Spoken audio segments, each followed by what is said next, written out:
नमस्कार, capital TV Bihar देख रहे हैं आप और मैं हूं आपके साथ आत्मजा। इस वक्त की बड़ी खबर बिहार की राजनीति से आ रही है, जहां की भोजपुरी के पावर स्टार पवन सिंह ने एक ट्वीट किया है, जिसके बाद से राजनीति काफी ज्यादा गर्मा गई है। आपको बता दें कि पवन सिंह ने ऐलान कर दिया है कि वह बिहार के काराकाट सीट से इस बार चुनाव लड़ेंगे। दरअसल आपको बता दें कि पहले उनको लेकर चर्चा थी कि वो आरा से चुनाव लड़ेंगे, उसके बाद आसनसोल को लेकर चर्चा शुरू हुई, लेकिन उन्होंने वहां से चुनाव लड़ने से खुद ही मना कर दिया था। और जो ट्वीट किया है पवन सिंह ने, उसमें उन्होंने मेंशन किया है कि उन्होंने अपनी मां से वादा किया है कि इस बार लोकसभा चुनाव लड़ेंगे, तो वो ऐलान कर दिए हैं कि काराकाट सीट से चुनाव लड़ेंगे। तो आइए इन्हीं मुद्दों पे बातचीत करते हैं। हमारे साथ सीनियर जर्नलिस्ट सरोज सिंह जी मौजूद है। सर, जिस तरह से पवन सिंह ने काराकाट सीट से चुनाव लड़ने का ऐलान कर दिया है, तो क्या लगता है कि अब तो वो निर्दलीय ही शायद चुनाव लड़ेंगे, क्योंकि सीटों का बंटवारा तो दोनों गठबंधन में हो गया है? देखिए, किस पार्टी से पवन सिंह चुनाव लड़ेंगे कोई मायने नहीं रखता है। इतनी बड़ी हस्ती और इतना पॉपुलर आदमी अगर चुनाव लड़ रहा है तो इसका मतलब है कि ये एनडीए के लिए और खासकर उपेंद्र कुशवाहा के लिए खतरे की घंटी है। अभी तक ये मान के चला जा रहा था कि जो अपर कास्ट वोट काराकाट का है, जो बड़ी संख्या में राजपूतों की वहाँ आबादी है, वो उपेंद्र कुशवाहा को वोट करने जा रही है। लेकिन पवन सिंह की लोकप्रियता, उसकी जाति, ये चीज़ें उपेंद्र कुशवाहा को कितना नुकसान पहुंचाएगी ये तो धीरे धीरे पता चलेगा। लेकिन जैसे ही ये ब्रेकिंग न्यूज आप कर रही हैं, काराकाट के लिए पवन सिंह का ट्वीट का जिक्र कर रही हैं, फ़ोन की घंटियां बजनी शुरू हो गई है कि क्या होगा काराकाट में। अभी तक जो संभावना थी कि बड़े मार्जिन से उपेंद्र कुशवाहा जीत रहे हैं काराकाट का चुनाव, पवन सिंह के आने के बाद लगता है कि समीकरण वहाँ का बदलेगा।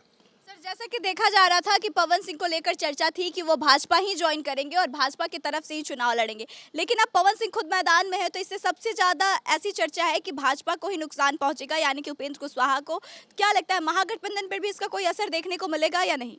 देखिए, काराकाट की लड़ाई और पवन सिंह, जैसे आपने खुद कहा कि भाजपा का तो टिकट ही चाहते थे, मिल भी गया था, वापस हुआ टिकट। तो ये जो चीज़ें हुई है और ख़ासकर जो समर्थक थे उनके, जो चाहते हैं, उनको फॉलो करते हैं पवन सिंह को, उनका भारी दबाव था कि आप चुनाव लड़िए। अभी आपने खुद कहा कि उन्होंने अपने माँ से भी एक वादा किया था चुनाव लड़ने का और दिल्ली जाने का। तो उस वादे को पूरा करने के लिए उनको लगता था कि काराकाट की सीट ही उनके लिए मुफीद है। उन्होंने पूरा वहाँ पर रिसर्च वर्क कराया होगा और उसके बाद ही काराकाट सीट का, जैसे आपने कहा ना कि आरा के लिए भी बात हो रही थी, जो उनको निर्दलीय लड़ना है वो कहीं से लड़ सकते थे, आरा से भी लड़ सकते थे, काराकाट से भी लड़ सकते थे, दूसरी छपरा से भी लड़ सकते थे, मतलब जहाँ राजपूत बहुल इलाका है वहाँ से लड़ सकते थे।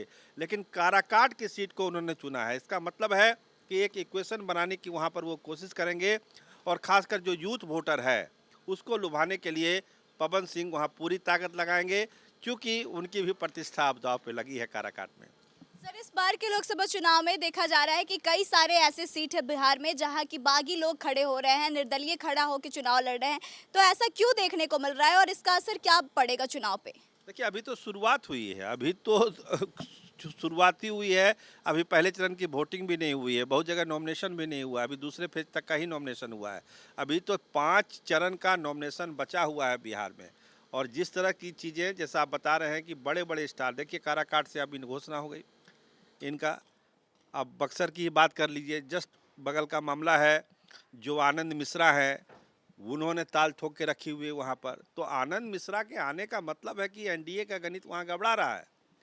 मिथिलेश तिवारी लड़ने गए हैं वहाँ पर, लेकिन आनंद मिश्रा की वहाँ पर जो पॉपुलैरिटी है, उसकी चर्चा जो जो जाएंगे वो खुद महसूस करें कि आनंद मिश्रा वहाँ कितना बड़ा फैक्टर हो रहा है बक्सर के चुनाव में।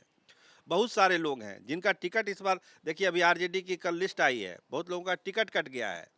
रमा सिंह के बारे में कहा जा रहा है कि बड़ा खेल कर सकते हैं रमा सिंह, उनको भी टिकट कट गया है। बहुत सारे, अशफाक करीम टिकट कट गया। आपको कहिए कि महबूब अली कैसर टिकट नहीं मिला। तो ये लोग बैठेंगे थोड़ी, पॉलिटिकल लोग हैं, रमा देवी हैं, सुनील कुमार पिंटू हैं, ये लोग क्या करेंगे?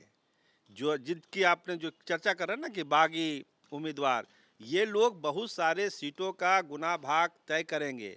खुद कोई पर्दे के बाहर आएंगे, कोई पर्दे के पीछे रहेंगे, और यही एनडीए के लिए एक बड़ी चुनौती बिहार में मानी जा रही है। सर, क्या लगता है कि पवन सिंह अगर काराकाट से जीतते हैं, तो उसके बाद से लगता है कि वो फिर से भाजपा को अपना समर्थन जीतने के बाद दे सकते हैं? देखिए, ये तो अभी उसमें बहुत समय है, कौन जीतेगा कौन हारेगा ये तो जनता वहाँ की तय करेगी।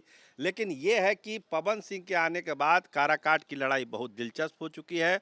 और एक जो कंफर्ट जोन में एनडीए वहां पर था। उपेंद्र कुशवाहा जिस कंफर्ट जोन में थे काराकाट में, उस कंफर्ट जोन में सेंध लग गई है और अब उनको बहुत मेहनत की वहां जरूरत है और वहां का नतीजा अब कुछ भी हो सकता है पवन सिंह के आ जाने के बाद। बहुत बहुत धन्यवाद। तो देखिए, बड़ी खबर बिहार की राजनीति से। पवन सिंह ने काराकाट से चुनाव लड़ने का ऐलान कर दिया है। आपको पता ही है कि एनडीए से उपेंद्र कुशवाहा वहां के उम्मीदवार हैं और उपेंद्र कुशवाहा अपने आप में एक बहुत बड़ा नाम है। लेकिन जब तक पवन सिंह ने यह बात ऐलान नहीं किया था कि वह काराकाट से चुनाव लड़ेंगे, तब तक ऐसा माना जा रहा था कि उपेंद्र कुशवाहा काफी मजबूती के साथ काराकाट से जीत हासिल कर सकते हैं। लेकिन अब लग रहा है कि पवन सिंह के आ जाने से उपेंद्र कुशवाहा की मुश्किलें जो है वह कहीं ना कहीं बढ़ जाएगी और उनको इस सीट पर काफी ज्यादा मेहनत करने की जरूरत पड़ेगी। तो आपको क्या लगता है कि काराकाट सीट से अगर पवन सिंह चुनाव वाकई में लड़ रहे हैं, तो यहाँ पे किसके ज्यादा प्रशंसक है और किसके जीतने की उम्मीद ज्यादा है? आप कमेंट करके जरूर बताएं। फिलहाल इस खबर में बस इतना ही। आगे की तमाम खबरों के लिए बने रहे हमारे साथ, देखते रहे कैपिटल टीवी बिहार। धन्यवाद।